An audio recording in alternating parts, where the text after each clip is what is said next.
শুক্রবার রামনবমীর প্রাক্কালে বুধবার হাওড়ার সাকরাইলে এক শোভাযাত্রার আয়োজন করা হয়েছে। তার আগে এই শোভাযাত্রার রুটসহ অন্যান্য বিষয় খতিয়ে দেখতে মঙ্গলবার সাকরাইল থানায় যান হাওড়া সিটি পুলিশের কমিশনার অখিলেশ কুমার চতুর্বেদী। প্রসঙ্গত বুধবার বিকেলে ওই শোভাযাত্রা বের হবে। রথতলা থেকে বেলতলা পর্যন্ত ওই শোভাযাত্রা হবে বলে জানা গেছে।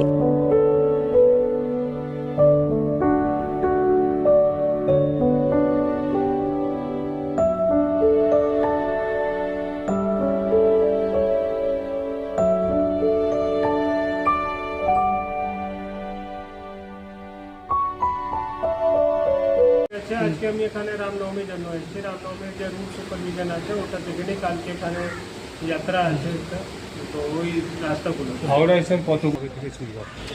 রুট মার্চ তো চলছে, তো প্রথম দফা তো শেষ হয়ে গেছে। না ও চলছে, রেগুলার বেসিসে চলছে। Okay sir.